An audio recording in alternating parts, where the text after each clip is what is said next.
이 송구영신 예배 때 우리가 함께 나눌 하나님 말씀은 마태복음 12장 9절에서부터 21절까지에 기록되어 있는 말씀의 내용입니다. 지난 주일에 우리는 마태복음 12장 1절에서 8절까지에 기록된 말씀을 통해서 예수님의 쉽고 가벼운 멍에가 무엇인가 라고 하는 것을 함께 또 생각해 보았습니다.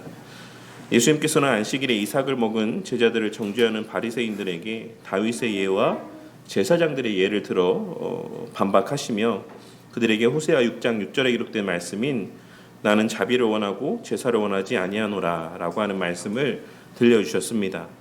그리고 마지막으로 인자는 안식일의 주인이니라 라고 하는 말씀을 선포하심으로 지난 시간에 우리가 나누었던 말씀의 또 에피소드를 또 이렇게 잘 또 끝맺음하셨습니다.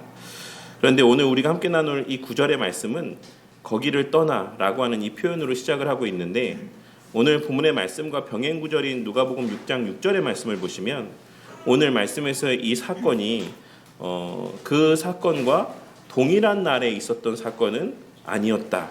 다른 날에 있었던 사건이었다. 다른 안식일에 있었던 사건이었다라는 사실을 알 수 있습니다. 그럼에도 불구하고 마태가 이 복음서를 기록하며 마치 그날에 회당에 들어가서 손 마른 사람을 고쳐주신 것처럼 그 논쟁이 있었던 이후에 이제 바로 회당에 들어가셔서 이 손 마른 사람을 고쳐주신 것처럼 기록하고 있는 것은 오늘 이 말씀에서의 사건이 안식일 논쟁의 그 연장선상에서의 있는 사건이기 때문이라고 할 수 있습니다. 예수님께서는 안식일에 대한 논쟁을 마치신 이후에 다른 안식일의 회당으로 들어가셔서 그곳에서 또 다른 안식일 논쟁을 맞이하게 되셨던 것입니다.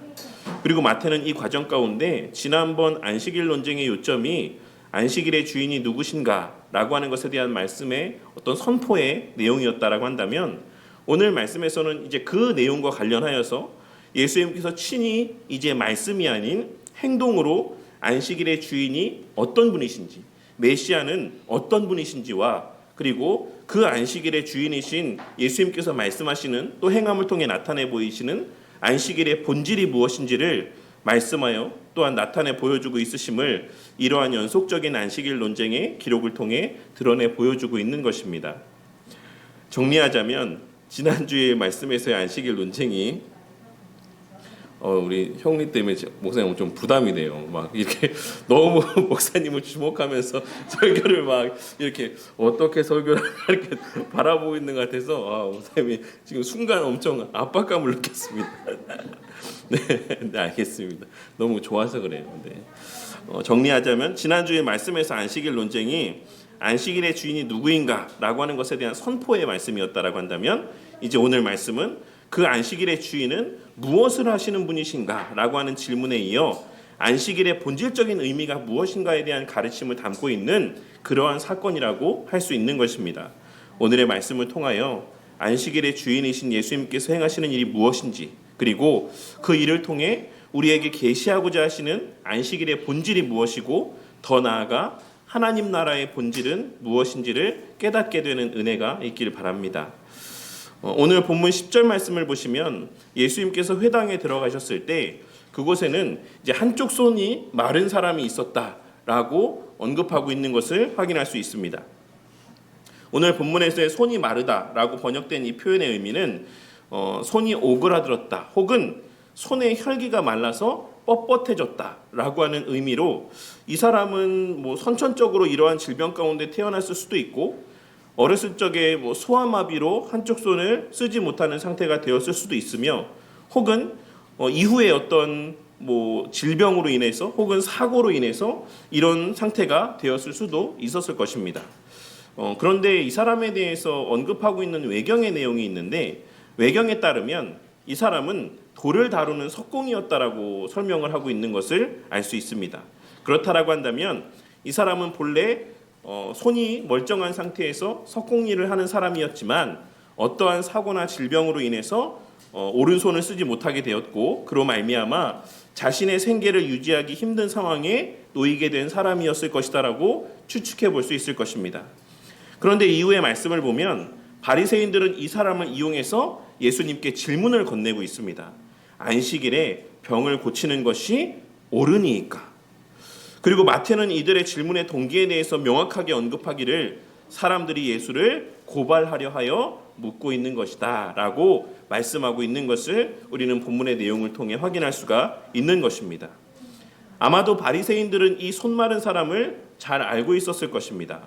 아마도 이 손 마른 사람은 매일같이 회당에 나오는 사람이었을 것이다 라고 생각할 수 있는 것입니다.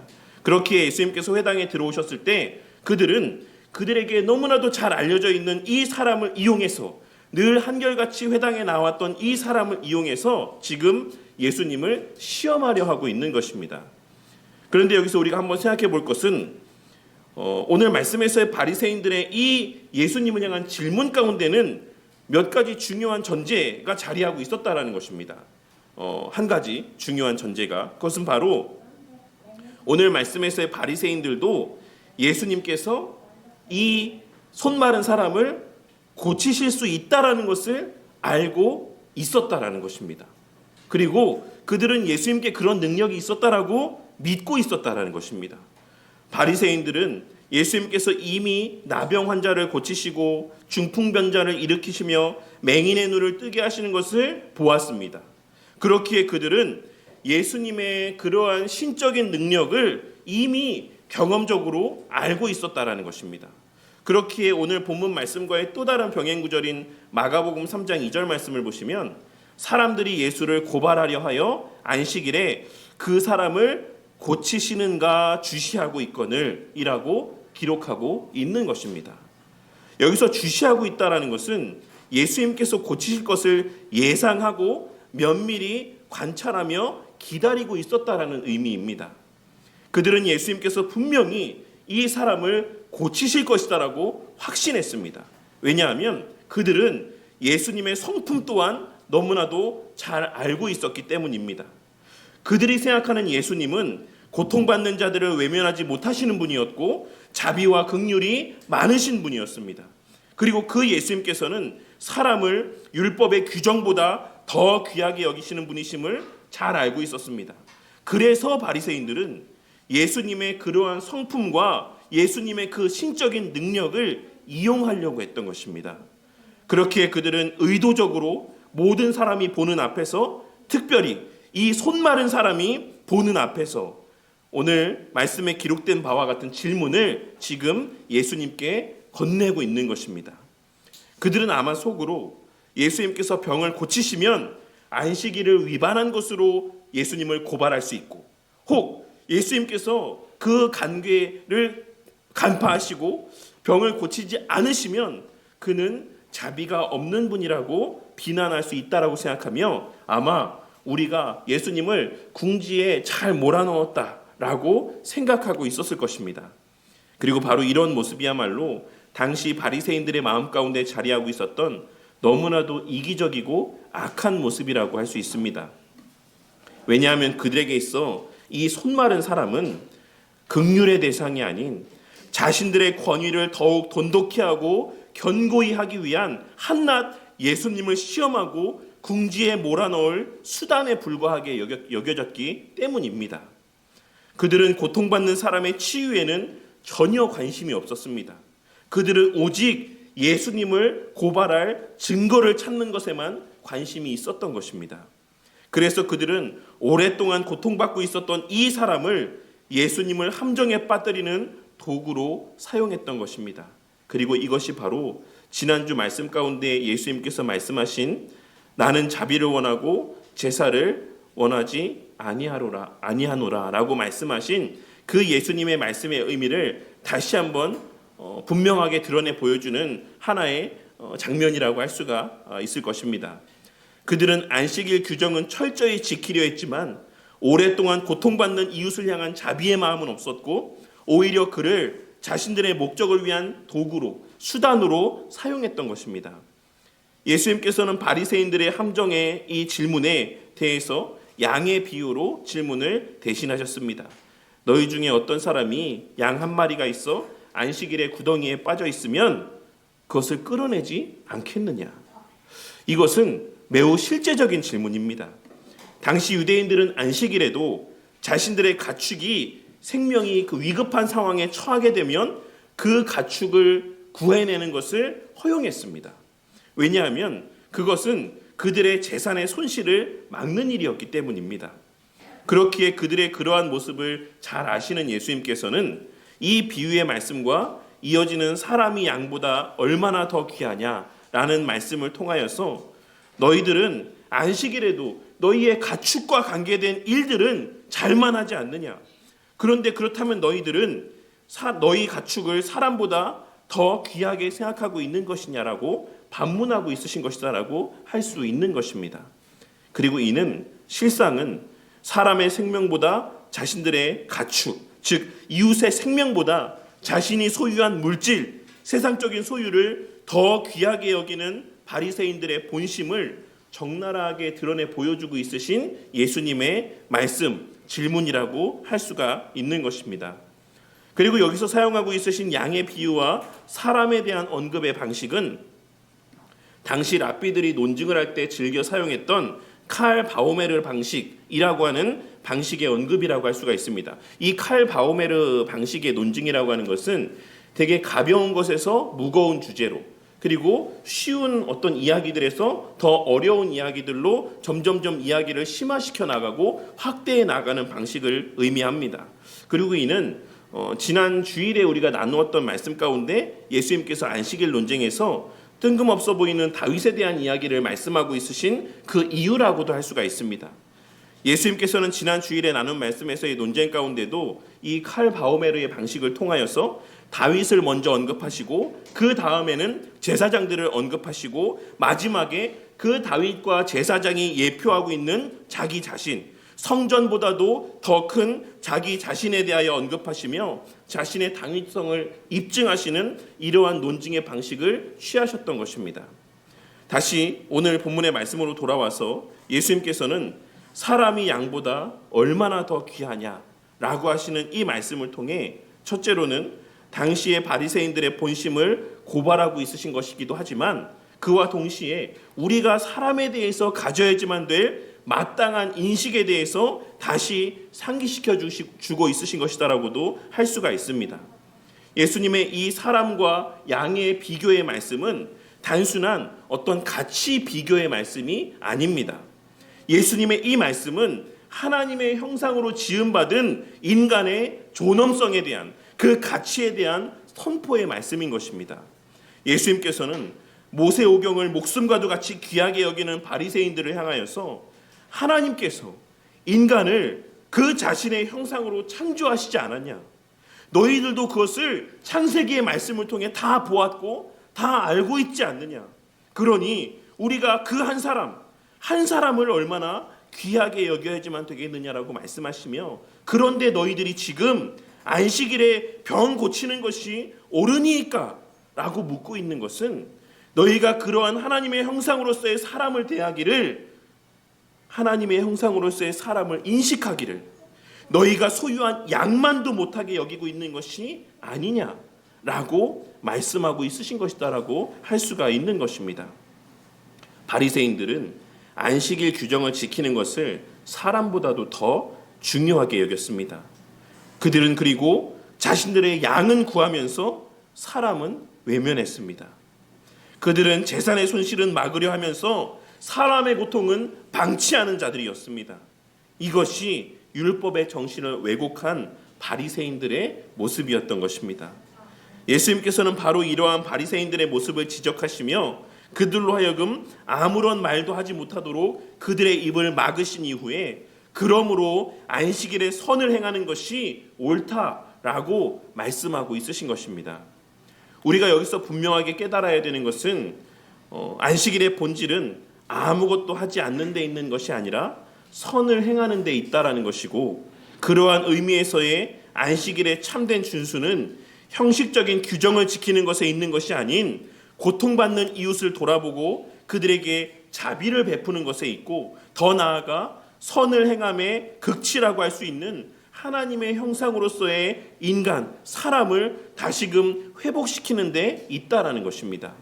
그리고 그런 맥락에서 엿새 동안 힘써 일하고 안식일을 구별하여 지키라 거룩하게 지키라고 말씀하신 그 하나님의 말씀의 핵심은 엿새 동안 우리의 삶의 목적이 선을 행하는 데 있어야지만 된다라는 것이자, 주일에는 그 선의 극치인 회복되게 하신 하나님의 그 회복해 하심의 은혜를 누리고 만끽하며 서로의 신앙이 더욱 돈독하여지고 견고하여지고 온전하여지도록 섬기는 데 있다라는 사실을 의미함을 또한 우리가 생각해 볼 수 있습니다.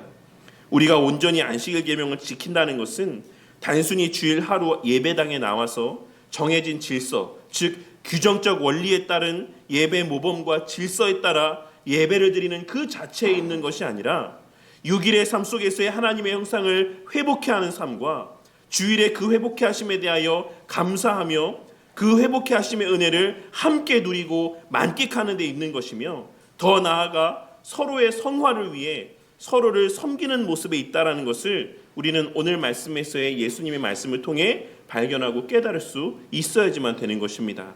그리고 우리의 물질, 우리의 세상적인 삶의 조건들은 바로 그 목적을 위한 수단이 되어야 하는 것이지, 오늘 말씀에서의 바리새인들이 자신들의 양을 대하는 모습에서와 같이 그 수단인 물질을 사람보다 더 귀하게 여기고 가치 있게 여기는 삶을 사는 것은, 그가 아무리 형식에 어긋남이 없는 예배를 드린다라고 할지라도 하나님 보시기에는 온전한 예배를 드리는 모습이 아님을 오늘 말씀을 통해 분명하게 깨달을 수 있어야지만 되는 것입니다.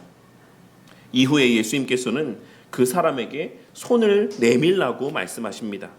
그리고 그가 손을 내밀자 예수님께서는 그 손을 회복시켜 주심으로 그의 말랐던 오른손이 그의 왼손처럼 다시 온전하여지게 되었습니다. 여기서 우리가 주목해 볼 것은 예수님께서 이 치유를 어떻게 행하셨냐는 것입니다.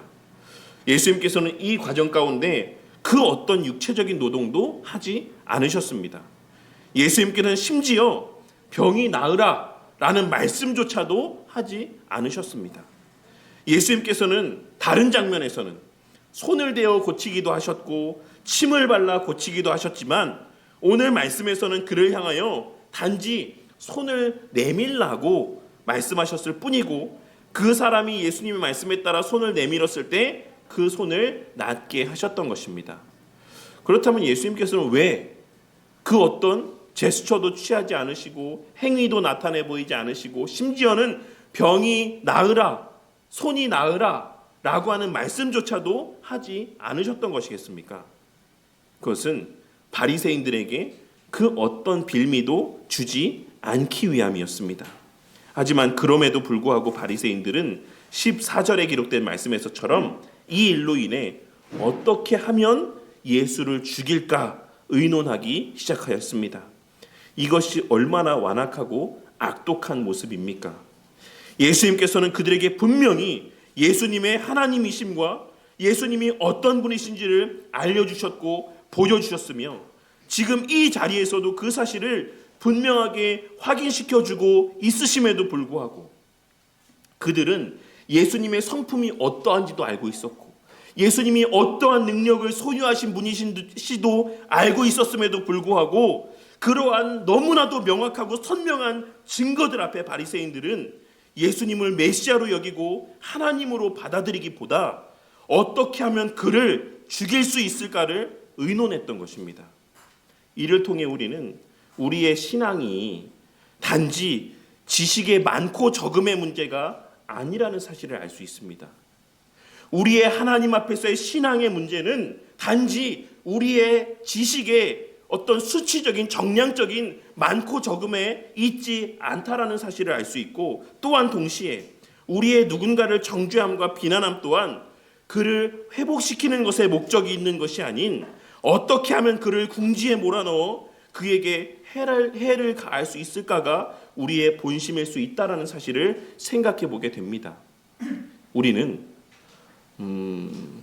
때로 누군가의 어떤 잘못에 대해서, 어떤 부족함에 대해서 우리 딴에는 그를 생각한다는 미명하에 그를 더 나은 신앙의 인물로 회복시키고자 한다라는 미명하에 하는 말일지라도 우리의 본심, 그 속에 있는 우리의 진짜 본심은 오늘 말씀에서의 바리새인들처럼 어떻게 하면 그 사람을 더 궁지에 몰아넣어 곤란한 상황을 겪게 만들 수 있을까, 해를 겪게 만들 수 있을까가 우리의 본심일 수도 있다라는 사실을 우리는 이러한 바리새인들의 모습을 통해 발견하게 될 수 있는 것입니다. 우리는 오늘 말씀에서의 바리새인들의 모습을 통해 우리가 경계해야 되는 것이 무엇인지를 분명하게 깨달을 수 있는 것입니다. 오늘 말씀과 병행 구절인 마가복음 3장 말씀을 보면 예수님께서는 바리새인들에게 질문하셨습니다. 안식일에 선을 행하는 것과 악을 행하는 것, 생명을 구하는 것과 생명을 죽이는 것, 어느 것이 옳으냐? 그런데 이 질문 앞에, 이 너무나도 분명한 그 답이 정해져 있는 질문 앞에 그들은 잠잠했다라고 마가복음 3장의 말씀은 기록하고 있습니다. 그들은 대답할 수 없었습니다. 왜냐하면 예수님의 말씀이 너무나도 명확했기 때문입니다. 그들은 양심적으로 예수님이 옳다라는 것을 알고 있었습니다. 하지만 그들은 그것을 인정하고 싶지 않았습니다. 그래서 그들은 침묵했던 것입니다. 그리고 마가복음은 그들의 그와 같은 모습에 대해서 이렇게 기록하고 있습니다. 그들의 마음이 완악함을 탄식하사 노하심으로 그들을 둘러보시고, 예수님께서는 그들의 완악한 마음 때문에 탄식하셨습니다. 예수님께서는 그들의 위선 때문에 노하셨습니다. 그들은 진리를 알고 있으면서도 거부했습니다. 그들은 하나님의 역사를 목격하면서도 인정하지 않았습니다. 그들은 생명이 회복되는 것을 그 눈으로 보고 있으면서도 기뻐하지 않았습니다.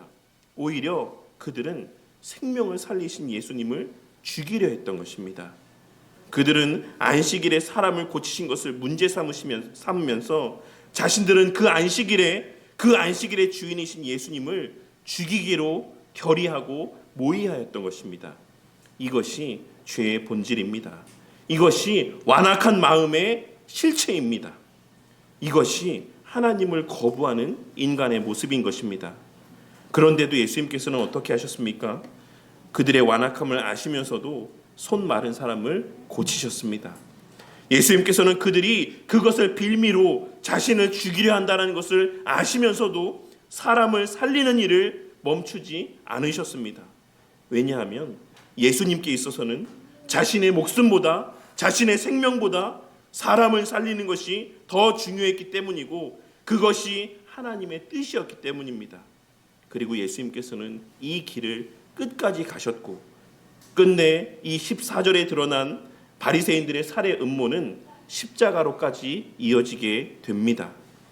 예수님께서는 당신의 택하신 자들을 살리시다가 십자가에 달리셨고, 우리를 회복시키시기 위해 죽으셨으며 우리를 구원하시기 위해 자신의 생명을 내어주셨습니다.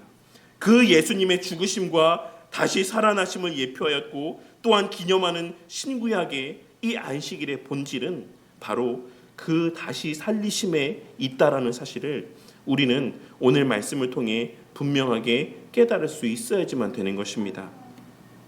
예수님께서는 바리새인들의 그 살해 음모를 아시고 거기서 떠나셨습니다.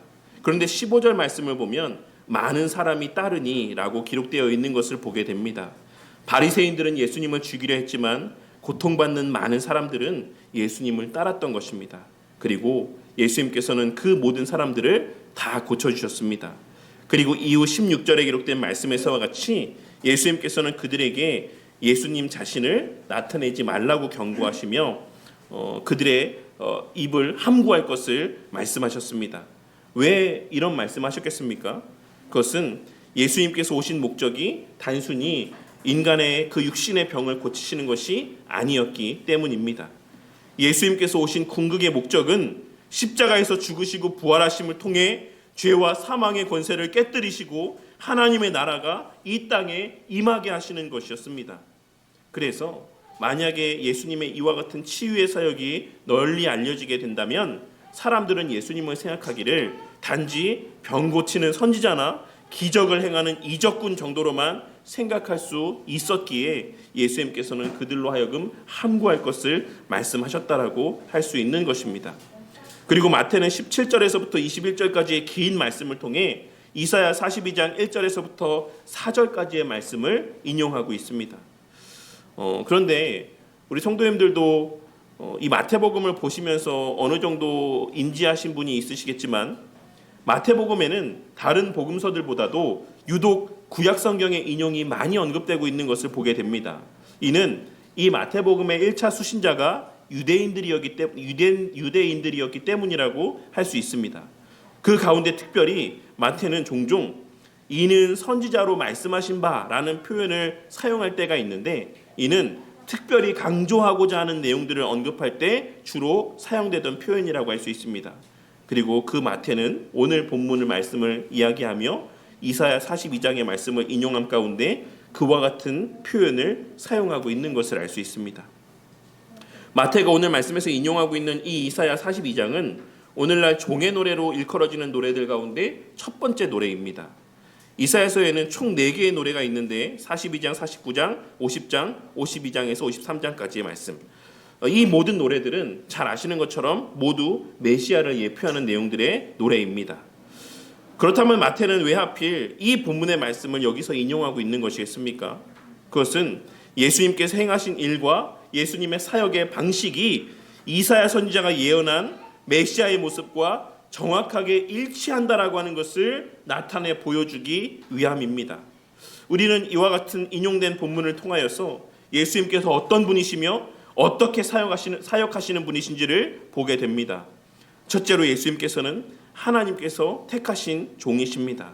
예수님께서는 하나님이 친히 택하시고 또한 보내신 메시아이십니다. 그리고 그 예수님은 자신의 뜻대로 구속의 역사를 이루어 가시는 분이 아닌 하나님의 뜻에 온전히 순종하심으로 그 맡겨진 사역들을 감당하시는 분이심을 이 말씀을 통해 우리는 깨닫게 됩니다. 또한 둘째로 예수님은 성령으로 충만하신 분이십니다. 예수님께서는 성령으로 잉태되셨고 세례 받으실 때 성령이 비둘기같이 내려오셨으며 또한 성령의 능력으로 사역하신 분이셨습니다. 오늘 말씀에서 이 손 마른 사람을 고치신 것도 그 성령 하나님의 능력으로 행하신 것이다라고 할 수가 있는 것입니다. 그리고 예수님께서는 셋째로 이방의 공의를 알리시는 분이십니다. 여기서 심판으로 번역된 히브리어는 미스파트라는 표현인데, 이는 단순히 어떤 심판을 의미하기보다는 공의, 정의, 올바른 판결을 의미합니다. 예수님께서는 하나님의 공의로운 통치, 하나님 나라의 의를 이방에까지 알리시는 분이심을 말씀하고 있는 것입니다.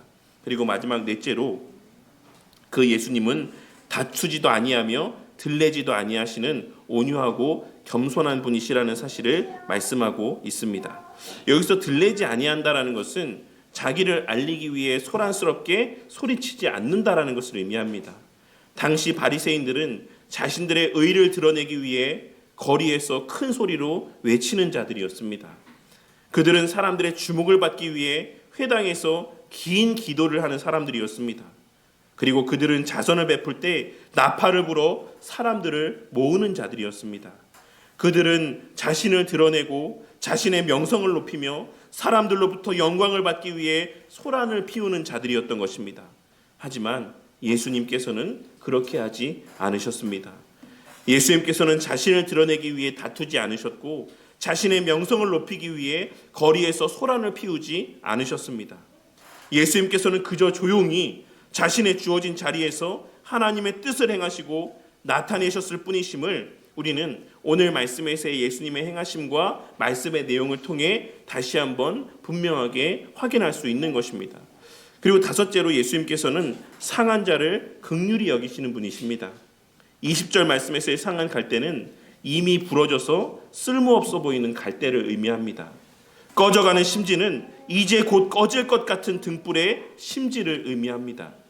이것은 연약하고 상처받고 소망을 잃어버린 자들을 상징한다라고 할 수 있습니다. 오늘 본문에서의 손 마른 사람이 바로 그러한 사람의 어떤 상징처럼 또 언급되어지고 있는 인물이라고 할 수가 있는 것입니다. 그는 일할 수 없었고 사회에서 소외되었으며 소망이 없는 자였습니다. 그는 상한 갈대와 같았고 꺼져가는 심지와 같은 사람이었습니다. 하지만 예수님께서는 그를 꺾지 않으시고 회복시키셨습니다. 예수님께서는 그를 끄지 않으시고 다시 불타오르게 하셨습니다. 이것이 우리 주 예수 그리스도의 일하심의 모습인 것입니다. 예수님께서는 강하고 멀쩡한 갈대들을 통해 일하시는 분이 아니시고 활활 타오르는 불꽃과 같은 자들을 통해서만 일하시는 분이 아니십니다. 오히려 그와 반대로 상한 갈대로 회복시키시고 꺼져가는 심지에 다시 불이 활활 타오르게 하심으로 예수님 자신의 일을 감당케 하시는 분이시고 그 회복케 하심 그 자체에 목적이 있으신 분이라는 사실을 우리는 오늘 말씀에서의 예수님에 대한 이 이사야의 예언을 통해 분명하게 깨달을 수 있는 것입니다. 예수님께서는 세상이 버린 자들을 받아주시고 세상이 포기한 자들을 회복시키시며 세상이 정죄한 자들을 용서하시고 새롭게 하시는 분이신 것입니다.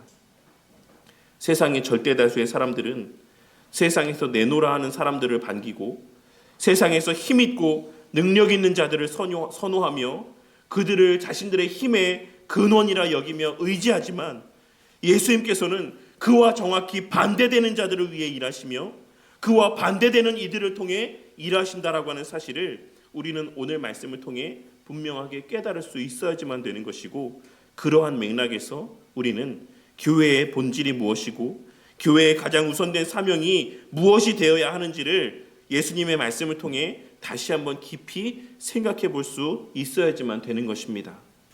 예수님께서는 이 일을 심판하여 이길 때까지 하실 것이다라고 말씀하셨습니다.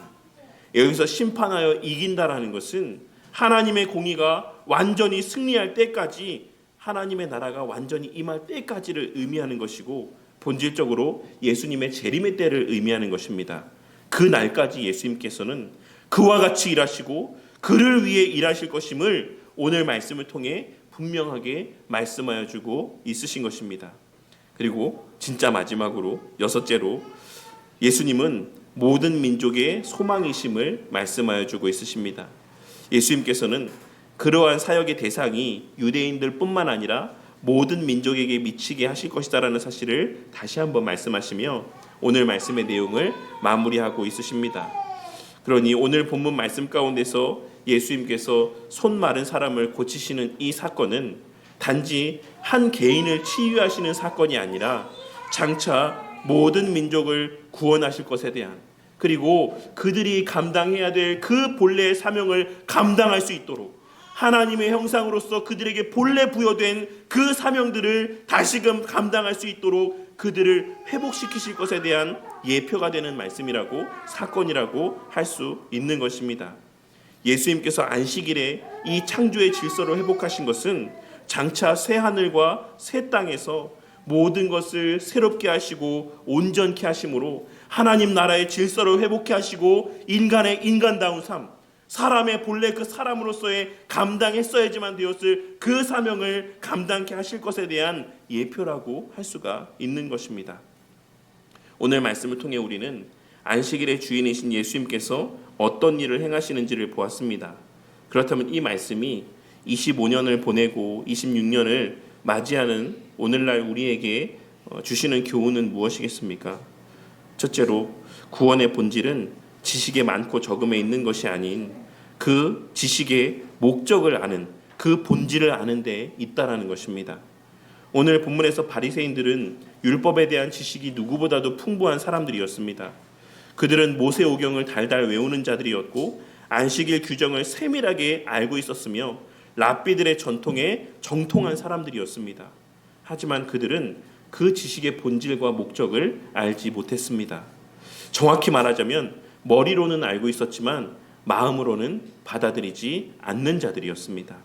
그래서 예수님께서 안식일에 선을 행하는 것과 악을 행하는 것, 생명을 구하는 것과 죽이는 것, 어느 것이 옳으냐고 질문하였을 때 그들은 대답하지 못하였고 대답하지 않았으며 의도적으로 침묵했던 것입니다. 우리는 이를 통해 우리의 구원이 단순히 성경 지식을 많이 아는 데 있지 않다라는 사실을 깨달을 수 있어야지만 될 것입니다. 우리에게 있어 성경 지식, 교리적인 지식을 더 많이 아는 것보다 더 중요한 것은 그 지식의 목적을 아는 것입니다.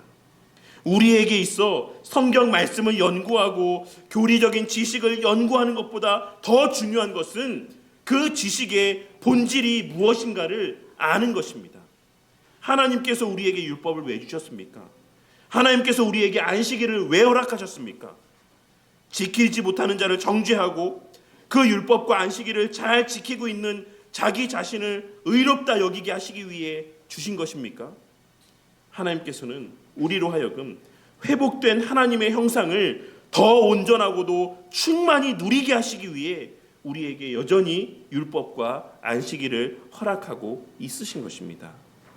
여전히 상한 갈대와 같은 모습들이 있고 여전히 꺼져가는 심지어 같은 모습들이 남아있는 우리들로 하여금 회복해 하신 그 온전한 은혜들을 더 충만하고도 풍성히 누리고 만끽하게 하시기 위해 율법을 주시고 안식일을 허락하신 것이다라는 사실을 우리는 잊지 말아야지만 된다라는 것입니다. 그런데 만약 우리가 그 많은 성경 지식을 가지고 오늘 본문의 바리새인들처럼 고통받는 이웃을 외면하고 그 지식의 부족함으로 말미암아 그 복을 충만히 누리지 못하는 자들을 정죄하며 연약한 자들을 무시한다라고 한다면 그것은 그러한 지식의 궁극의 목적과 본질을 모르는 것임을 우리는 오늘 말씀을 통해 분명하게 깨달을 수 있어야지만 되는 것입니다. 둘째로 그러한 맥락에서 안식일을 온전히 지킨다라는 것은 형식적으로 온전한 예배를 드리는 것을 의미하는 것이 아닌 그 구원의 본질을 충만히 누리고 만끽하며 또한 나누는 데 있다라는 사실을 우리는 깨달을 수 있어야지만 됩니다. 오늘 본문에서 예수님께서는 안식일에 선을 행하는 것이 옳다라고 말씀하셨습니다. 이를 통해 예수님께서는 안식일의 본질이 정해진 규범에 따라 무엇을 하고 하지 않고 그 자체에 있는 것이 아님을 말씀해주고 있으십니다. 예수님께서는 오늘 말씀을 통해 안식일의 본질은 선을 행하는 데 있다라는 사실을 말씀해주고 있으신 것입니다. 그리고 그 선의 극치는 생명을 살리는 것입니다. 그러니 안식일의 본질은 하나님의 형상으로서의 사람을 회복시키는 데 있다라고 할 수 있는 것입니다. 그렇다면 우리가 주일을 지킨다라는 것은 무엇을 의미합니까? 물론 우리는 규정적 원리에 따른 예배 모범과 예배 질서를 존중해야지만 됩니다. 제가 이렇게 말씀드리는 것이 그 목적을 위해서라면 아무렇게나 예배를 드려도 상관없다라는 것을 말씀드리는 것이 아닙니다. 우리는 규정적 원리에 따른 예배 모범과 질서를 존중해야 되는 것이 맞습니다. 하지만 그것이 전부가 아니라는 것입니다. 우리가 진정으로 안식일을 지킨다라는 것은 우리 자신이 먼저 그 구원의 본질을 아는 데 있는 것입니다. 우리가 얼마나 상한 갈대와 같은 존재였는지, 예수님께서 우리를 어떻게 회복시켜 주셨는지를 아는 데 있다라는 것입니다. 그러므로 우리가 주일에 온전히 예배를 드린다라는 것은 바로 이 놀라운 회복의 은혜를 기억하고 감사하는 것에서부터 시작되는 것이다라고 할 수가 있는 것입니다. 그리고 둘째로 안식일을 온전히 지킨다라는 것은 다른 이들도 이 구원의 본질을 알고 누리게 하는 데 있는 것입니다.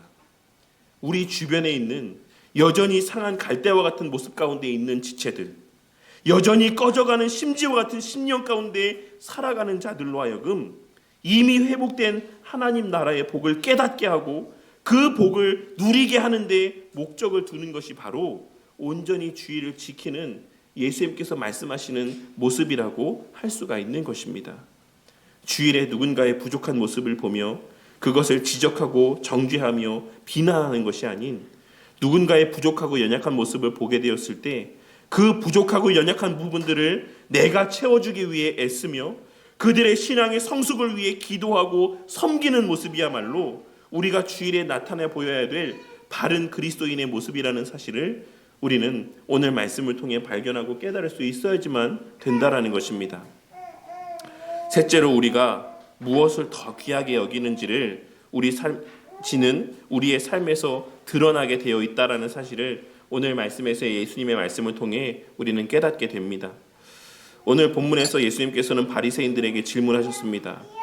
사람이 양보다 얼마나 더 귀하냐? 이 말의 의미가 무엇입니까? 사람이 물질보다 얼마나 더 귀하냐? 사람이 너희의 소유보다 얼마나 더 귀한 존재냐? 바리새인들은 안식일에도 자신들의 양은 구했습니다.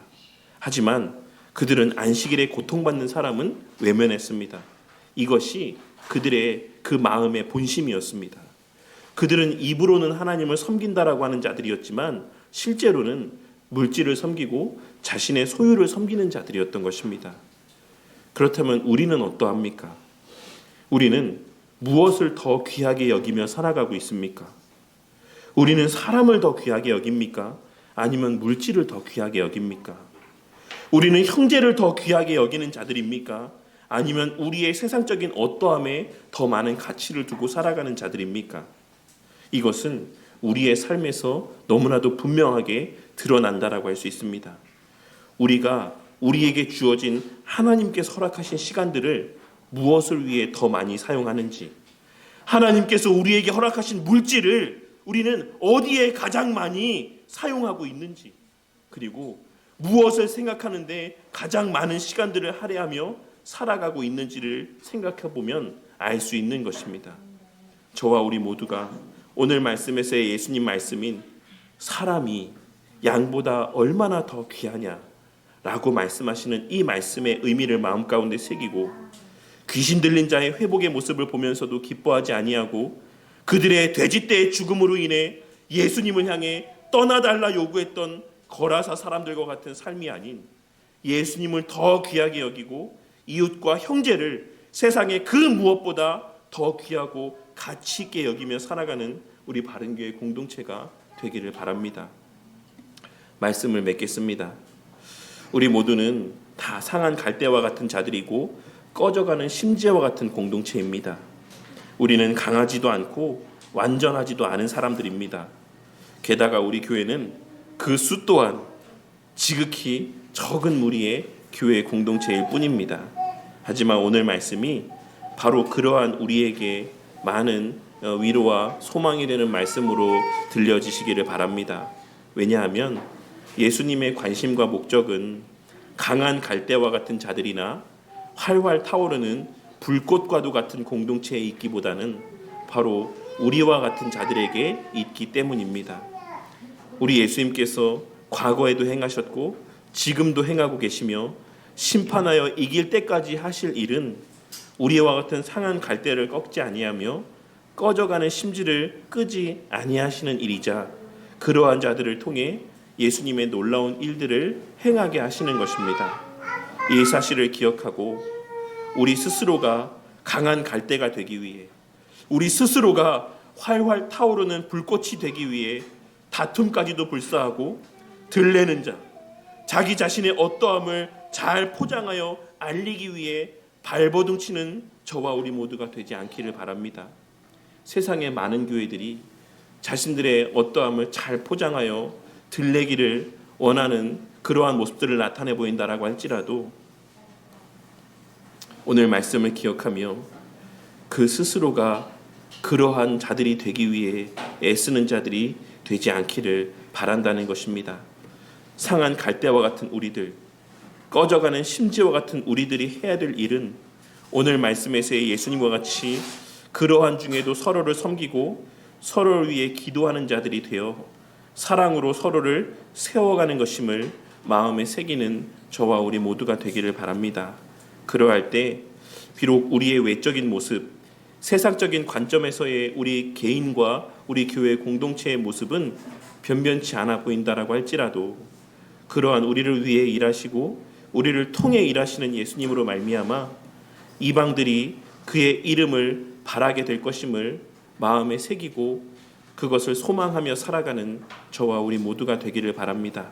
그리하여 우리의 적은 무리가 되게 하심을 불평하고 원망하기보다, 혹은 우리의 부족과 연약을 생각하며 낙심하고 우리 스스로를 자책하기보다 오히려 더 적은 수로 맞이하게 하신 이 26년의 새해가 서로를 더 온전히 사랑하고 섬기며 교회의 교회됨의 모습을 드러내게 하실 기회임을 깨닫고 없는 중에도 서로를 섬기고 연약함 가운데도 사랑으로 서로를 세워가는 26년의 우리 바른교회 공동체가 되어 우리가 우리를 드러내려 애쓰지 않아도 우리를 통해 일하시는 예수님으로 말미암아 이방들이 우리를 통해 예수님의 이름을 바라게 되는 놀라운 역사가 나타나는 그러한 우리 교회 공동체의 26년의 새해가 되기를 주님의 이름으로 간절히 축원합니다.